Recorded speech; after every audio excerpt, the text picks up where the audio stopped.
Step back in time and rediscover the forgotten sodas we grew up drinking. From bold experiments to cult classics, these fizzy favorites once filled our fridges but have since vanished. Let's take a nostalgic sip. In 1985, Coca-Cola made one of the biggest marketing mistakes in history by reformulating its classic soda. The new formula, dubbed New Coke, was meant to have a sweeter, smoother taste, closer to Pepsi, in an attempt to win the cola wars. However, the change sparked immediate backlash from loyal customers who missed the original taste. The public outrage was so strong that Coca-Cola was forced to reintroduce the original formula as Coca-Cola Classic just a few months later. Despite its failure, New Coke became a cultural phenomenon, showing how deeply customers could feel about a product. The fiasco is still studied in business and marketing classes today as a prime example of brand loyalty and consumer influence. Though it briefly returned as a limited edition in 2019, New Coke remains one of the most infamous product failures of all time. Tab was Coca-Cola's first diet soda, introduced in 1963 to appeal to health-conscious consumers, especially women looking to cut calories. Unlike Diet Coke,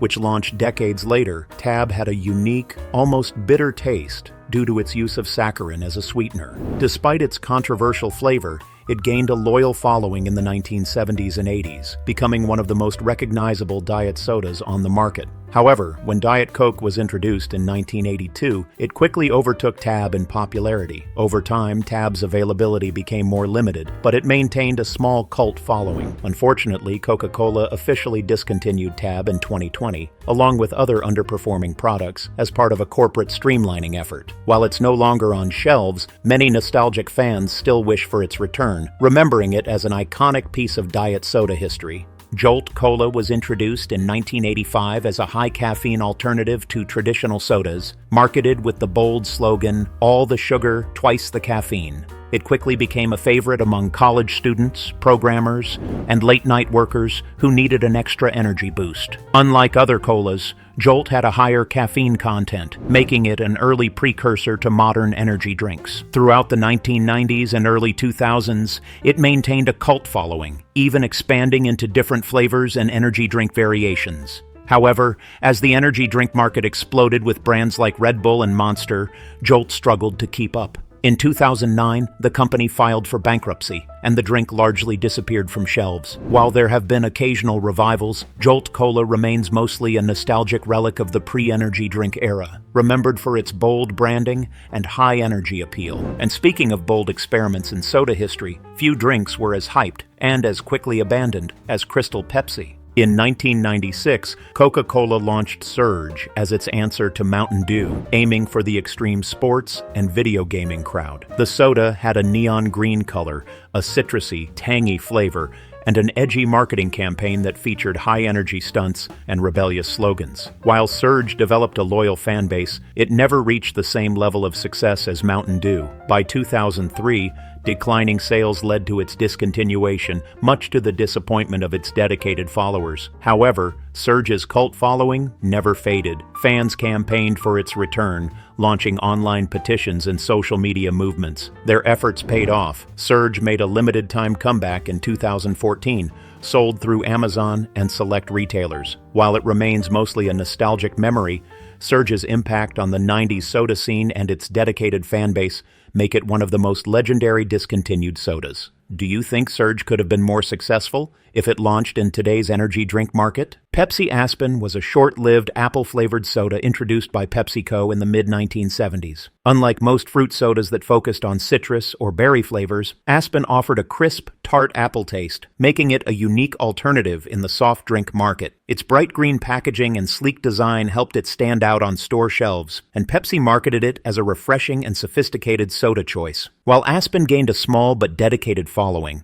especially in the western United States, it struggled to compete against more traditional cola and citrus sodas. By the early 1980s, declining sales led Pepsi to discontinue the drink, replacing it with Slice Apple, which also failed to make a lasting impact. Today, apple-flavored sodas remain relatively rare in the U.S., making Pepsi Aspen a forgotten but distinctive experiment in Pepsi's beverage history. 7-Up Gold was a spicy, cinnamon-infused soda released by the Dr. Pepper Company in 1988. Unlike the classic clear, caffeine-free 7-Up, this version had a dark amber color and contained caffeine, which confused customers who associated 7-Up with a light, citrusy flavor. The drink was marketed with the tagline, "Never had it, never will." While it had a unique cinnamon and caramel taste, similar to spiced colas, it never found a strong audience. The biggest issue was brand identity. 7-Up was known for being a crisp, lemon-lime soda, and a dark, caffeinated version didn't align with what consumers expected. After just 1 year on the market, 7-Up Gold was discontinued in 1989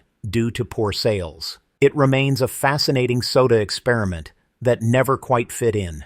Slice was introduced by PepsiCo in 1984 as a fruit-flavored soda designed to compete with 7-Up and Sprite. Unlike its competitors, Slice was marketed as a healthier alternative because it originally contained 10% real fruit juice, which set it apart in the soda market.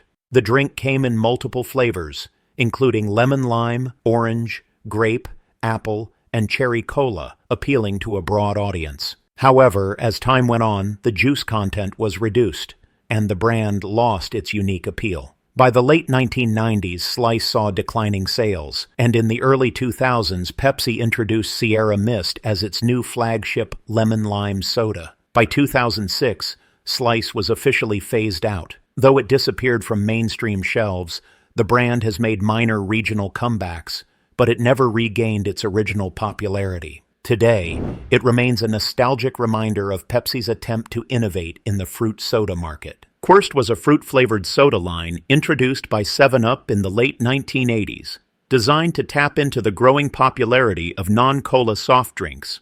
It came in multiple refreshing flavors, aiming to attract younger consumers who wanted an alternative to traditional colas.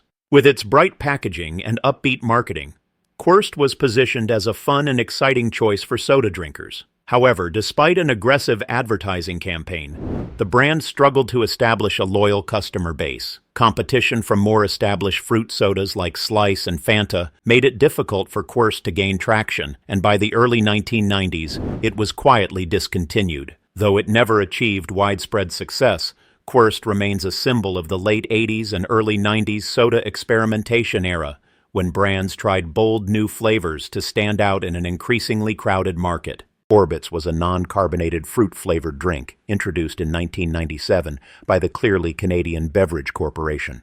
What made it truly unique was its suspended edible balls, resembling something out of a lava lamp.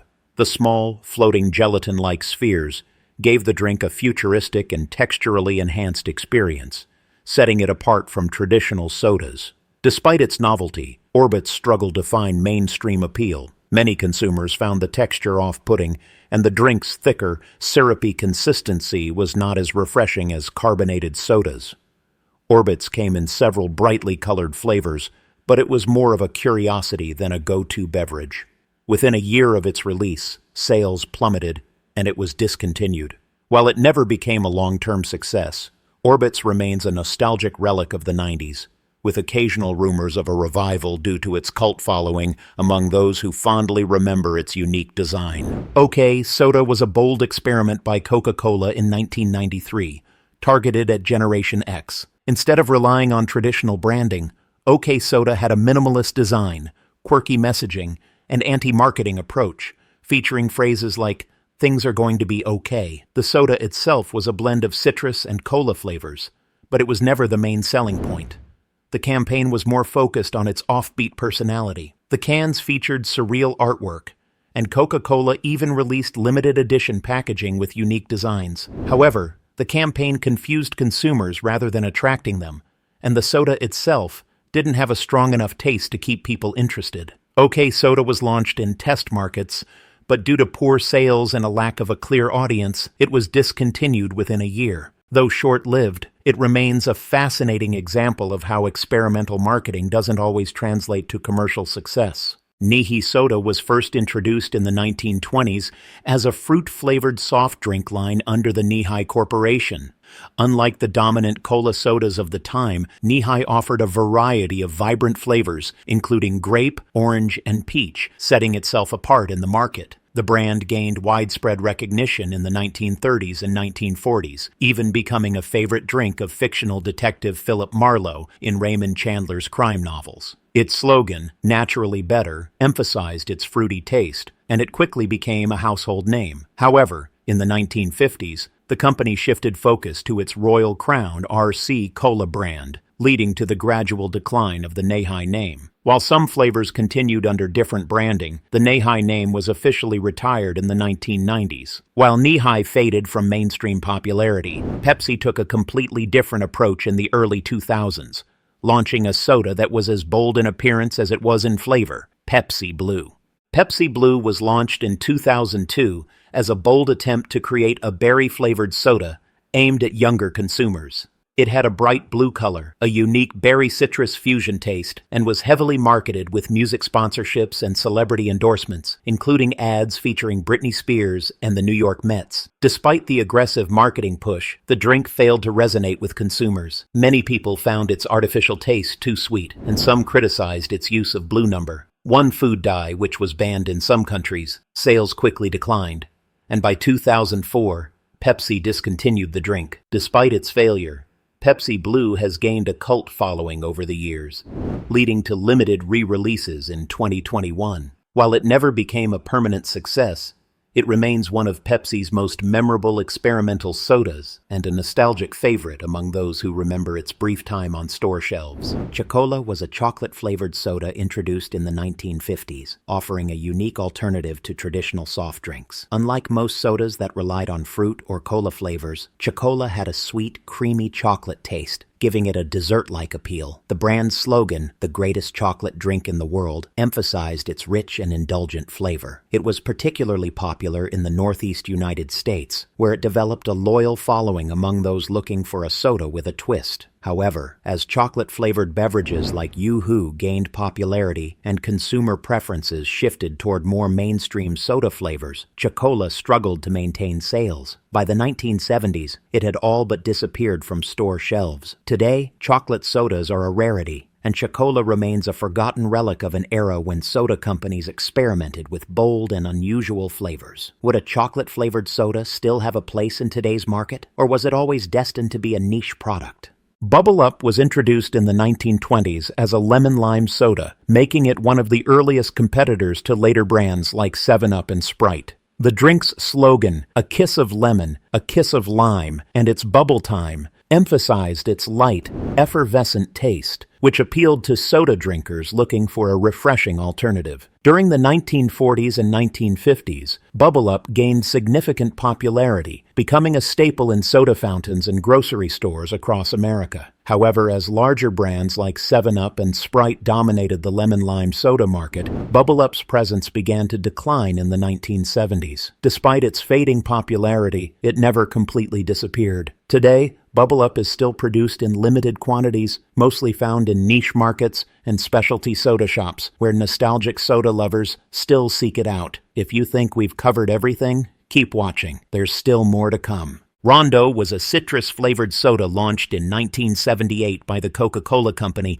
as a competitor to Mountain Dew. It was marketed as the ultimate thirst crusher, emphasizing its bold citrus taste and refreshing quality. Rondo set itself apart with its aggressive advertising, featuring commercials of people crushing empty cans dramatically, reinforcing its branding as a high-energy drink. Unlike many sodas of its time, Rondo had a smooth yet slightly carbonated texture, making it stand out from the typical fizzy sodas. However, despite its unique appeal, Rondo struggled to gain a strong foothold in the market, with competitors like Mountain Dew and Mellow Yellow dominating the citrus soda space.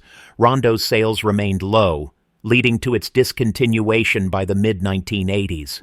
Although it never achieved widespread fame, its branding and distinct positioning as a thirst-crushing soda made it memorable to those who enjoyed it. Mr. Pibb was launched by the Coca-Cola Company in the 1970s as a direct competitor to Dr. Pepper. Initially named Peppo, it was quickly renamed to Mr. Pibb due to legal challenges from Dr. Pepper's parent company. Coca-Cola marketed Mr. Pibb as a spicy, cherry-flavored soda, offering a similar taste to Dr. Pepper but with its own twist. Mr. Pibb became popular in the 1980s and 1990s, especially in regions where Dr. Pepper wasn't widely available. However, as Coca-Cola sought to refresh the brand, Pibb Extra was introduced in 2001, featuring a bolder, stronger flavor profile. Over time, Mr. Pibb was phased out, and Pibb Extra became the official successor. While Pibb Extra is still available, the original Mr. Pibb holds nostalgic value for those who remember its classic taste and original branding, making it a noteworthy part of soda history. Fresca was introduced by Coca-Cola in the 1960s as a grapefruit-flavored, sugar-free soda, offering a refreshing alternative to traditional colas and sugary soft drinks. Unlike most sodas of the era, Fresca was marketed as a health-conscious choice, appealing to those looking for a lighter, calorie-free option. Over the years, the brand expanded its flavors, introducing varieties like black cherry and peach citrus, but its original grapefruit flavor remained the most recognizable. By the 2000s, as consumer preferences shifted toward sparkling water and flavored seltzers, Coca-Cola rebranded Fresca as a sparkling water, positioning it alongside La Croix and Bubbly rather than traditional soft drinks. While still available today, its identity has evolved significantly. Despite the changes, Fresca remains a nostalgic favorite for fans of citrus sodas. But while Fresca found a way to survive, some brands weren't as lucky, like Little Tom's Soda, a childhood favorite that quietly disappeared in the 1960s. Little Tom's Soda was a small regional soda brand that originated in Cleveland, Ohio in the 1940s. Unlike large national soda brands, Little Tom was distinct due to its miniature 6-ounce glass bottles, which made it popular among children. The brand's marketing featured a cartoon character named Little Tom, depicted as a cheerful boy wearing a top hat, making the soda feel fun and playful. It was available in multiple flavors, including grape, orange, root beer, and lemon lime, catering to various tastes. Despite its strong local following, Little Tom's Soda never expanded beyond regional markets, and by the 1960s, it had largely disappeared. The rise of national soda brands with larger distribution networks made it difficult for smaller brands like Little Tom to compete. Today, it remains a nostalgic memory for those who grew up in Ohio, representing a bygone era of small-batch soda brands. Could a soda brand like Little Tom, with its nostalgic charm and small-batch appeal, find success in today's craft soda market? Josta was introduced by PepsiCo in the mid-1990s as the first energy soda on the U.S. market. It was known for its high caffeine content and guarana extract, a natural stimulant derived from a Brazilian plant. Unlike traditional sodas, Josta was marketed toward young, adventurous consumers who wanted a drink that combined the kick of an energy drink with the refreshment of a soda. Its bold, berry-like flavor and aggressive marketing made it a favorite among those seeking a more intense soda experience. Despite a loyal following, Josta struggled to compete as energy drinks like Red Bull gained traction. By the late 1990s, Pepsi decided to discontinue the brand, shifting focus to other beverages. Over the years, Josta has gained a cult following, with dedicated fans pushing for its return. While it remains unavailable today, it is remembered as a trailblazer in the energy soda category. Simba Soda was a fruit-flavored soft drink introduced by the Coca-Cola Company in the 1960s, designed to offer exotic tropical flavors unlike anything else on the market at the time. With flavors like mango, pineapple, and papaya, it stood apart from the usual citrus-based sodas. The brand was marketed as a refreshing and adventurous alternative, featuring a cartoon lion mascot named Simba, which gave it a fun, youthful appeal. Despite its distinctive taste and playful branding, Simba Soda failed to gain mass popularity. It struggled to compete with established citrus sodas, and as consumer preferences shifted toward more familiar flavors, Coca-Cola decided to discontinue the drink in the 1970s. While largely forgotten, it remains an interesting part of Coca-Cola's experimental history. But Simba wasn't the only citrus soda to fade into obscurity. Another lesser-known competitor, Upper 10, tried to carve out a place in the market decades earlier. Upper 10 was a lemon-lime soda introduced in the 1930s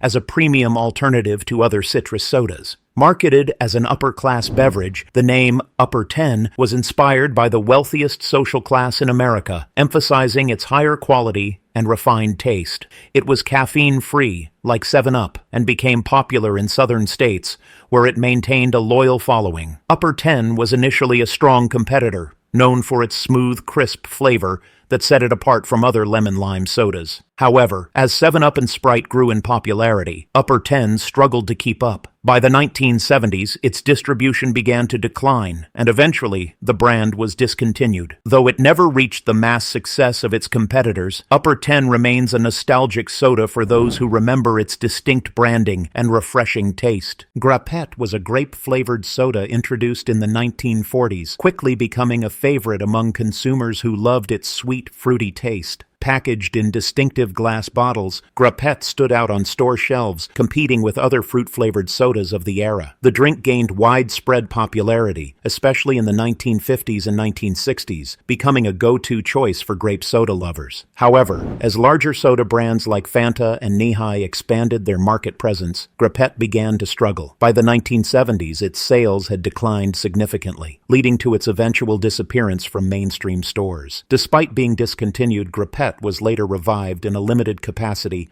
under Walmart's private label in select markets. Though no longer widely available, it remains one of the most iconic grape sodas of its time, fondly remembered by those who enjoyed its rich, nostalgic flavor. Hubba Bubba soda was a bubblegum-flavored soft drink introduced in the 1980s, inspired by the popular Hubba Bubba chewing gum. Produced by Wrigley, the soda attempted to capture the sweet, nostalgic flavor of bubblegum in a carbonated drink. It was marketed toward kids and teenagers, featuring bright, colorful branding and a playful image. The drink was available in both regular and diet versions, giving consumers a sugar-free option. While its bubblegum taste appealed to some, it was a highly polarizing flavor, as many found it too sweet or artificial for regular consumption. By the 1990s, as novelty sodas declined in popularity, Hubba Bubba soda was discontinued. Though it never became a long-term success, it remains a unique experiment in the world of flavored sodas, remembered for its bold attempt to turn bubblegum into a drinkable experience. Would a modern version of Hubba Bubba soda, perhaps as an energy drink or limited edition release, find success today? Like Cola was introduced in 1982 by 7-Up as a low-caffeine alternative to traditional colas. It contained only 1% caffeine, making it a unique option for consumers who wanted the taste of cola without the full caffeine content of competitors like Coca-Cola and Pepsi. The soda was packaged in red and blue cans with shooting stars, giving it a patriotic and space-age look. Like Cola even secured a major sponsorship deal with NASCAR in 1983, hoping to build brand recognition among race fans. However, despite its efforts, Like Cola faced distribution challenges, making it difficult to compete with more established brands. Its low caffeine content also limited its appeal, as cola drinkers typically sought the boost of caffeine. By the mid-1980s, Like Cola had faded from store shelves, becoming another forgotten soda experiment. Today, it remains a rare piece of soda history remembered by a few dedicated fans. Citra was introduced by Coca-Cola in 1996 as a bold citrus soda, designed to be a more intense alternative to Fresca. Unlike Fresca, which was sugar-free, Citra had a sweeter, more tangy lime flavor, making it more appealing to consumers who wanted a sharper citrus taste. The soda was marketed as a refreshing option for those looking for a fruitier alternative to traditional colas. While it developed a small following, Citra never reached mass popularity. By the early 2000s, Coca-Cola decided to phase out the brand and replace it with Fanta Citrus, which carried a similar flavor profile, but had stronger brand recognition under the Fanta name. Although Citra is no longer widely available, some fans still remember its crisp, lime-heavy taste as one of the most distinctive citrus sodas Coca-Cola ever produced. Today, it is a nostalgic memory from the late 1990s soda landscape. I hope you enjoyed this trip down memory lane, revisiting the forgotten sodas of the past. Which ones do you remember? Which should make a comeback? Let us know in the comments. If you love nostalgia, be sure to subscribe for more blasts from the past. Until next time.